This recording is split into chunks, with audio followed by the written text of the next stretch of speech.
जय श्री हरि माँ लक्ष्मी। प्रिय भक्तगण, आज का दिन साधारण नहीं है। आज वैशाख मास की पावन अमावस्या है, जिसके बारे में मैं स्वयं भगवान विष्णु ने माता लक्ष्मी से कहा था कि इस दिन जो प्राणी सच्चे मन से मुझे पुकारेगा, उसके जीवन का अंधकार मैं स्वयं मिटाऊंगा। आज मैं आपको एक ऐसी लड़की की कथा सुनाने जा रही हूँ, जिसके पास ना माँ थी, ना बाप था, ना कोई सहारा था। सिर्फ था एक भगवान विष्णु पर अटूट विश्वास, और उसी विश्वास ने उसकी तकदीर पलट दी।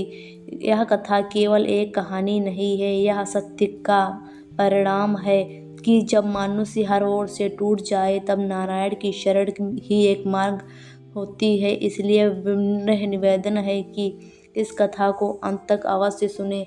हो सकता है कि कोई एक प्रसंग आपके जीवन की दिशा को बदल दे। इसे अपने परिजनों के साथ साझा करें और चैनल को सब्सक्राइब करना ना भूलें। आप चलिए आरंभ करते हैं कथा। सुमित्रा की कथा बहुत वर्षों पहले की बात है। मध्य भारत की लाल मिट्टी में बसा एक छोटा सा गांव था, हरिपुर, जहां पीपल की छांव में एक पुराना विष्णु मंदिर था।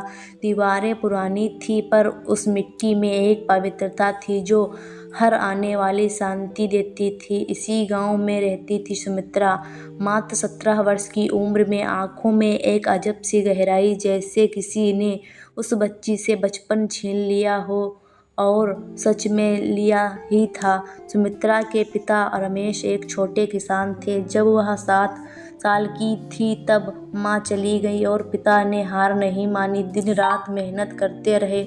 वह विधाता को कुछ नहीं ही मंजूर था। जब सुमित्रा 12 साल की थी, उसके पिता भी दुर्घटना से चले गए।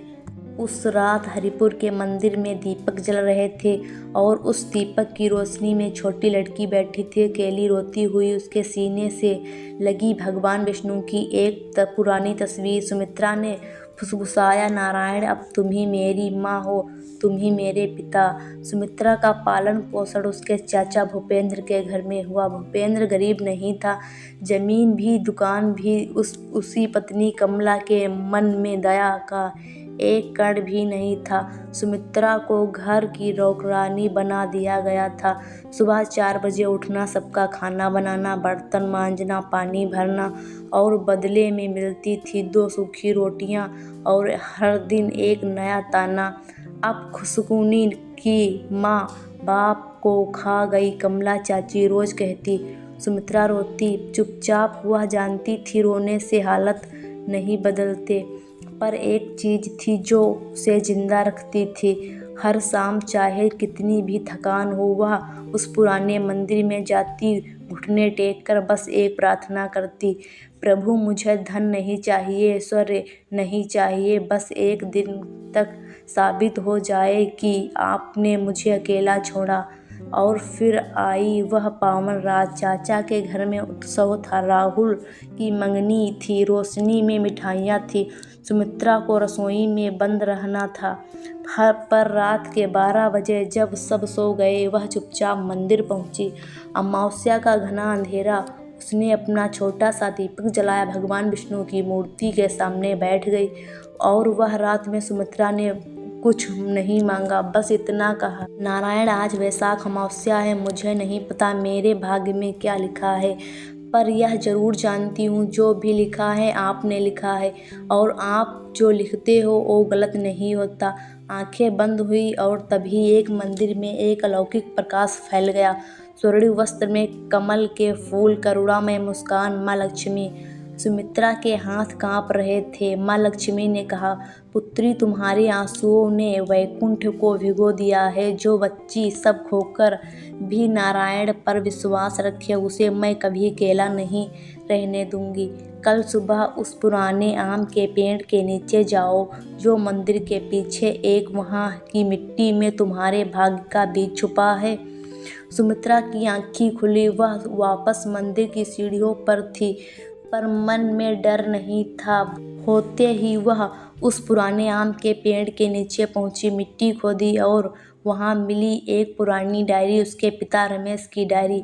सुमित्रा का हाथ कांपने लगा। उस डायरी में लिखा था, मेरी बेटी सुमित्रा के नाम मेरे इस पेड़ के नीचे वे दस्तावेज छुपाए हैं जो साबित करते हैं कि शहर में 2 दुकानें मेरी हैं। भूपेंद्र ने कागज छुपा लिए हैं, पर सच्चाई यहाँ जब भगवान चाहेगा मेरी बच्ची को मिलेगा।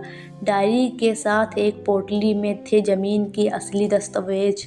सुमित्रा की आंखों से आंसू बह निकले। उसके पिता ने उसे कभी अकेला नहीं छोड़ा था और भगवान ने सही वक्त पर सही रास्ता दिखाया।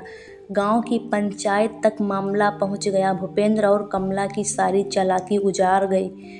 जो दुकानें उन्होंने हड़प ली थी वे सुमित्रा को वापस मिली। सुमित्रा ने दुकानों से अपना जीवन नया बनाया, उसके साथ पढ़ाई पूरी की, उस मंदिर के जर्गनू करवाया जहाँ मैं अपनी लक्ष्मी ने दर्शन दिए थे, और हर वैशाख अमावस्या का वह दिन मंदिर आती, वह छोटा सा दीपक जलाती और माँ कहती, माँ मैं आई हूँ। प्रिय श्रोताओं, सुमित्रा की यह कथा मुझे एक ही सत्य सिखाती है, भगवान कभी देर नहीं करते, पर अंधेर नहीं। जो बच्ची हर रात दीपक जलाकर विश्वास रखती थी उसे माँ लक्ष्मी ने स्वयं आकर रास्ता दिखाया। आपके जीवन में भी चाहे कितना भी अंधकार आ जाए, बस यह विश्वास मत छोड़िए कि नारायण देख रहे हैं, क्योंकि वे देख रहे हैं हमेशा। अगर यह कथा आपके मन को छू गई हो तो इसे लाइक करें, परिजनों के साथ शेयर करें और चैनल को सब्सक्राइब करें। जय श्री हरि, जय माँ लक्ष्मी।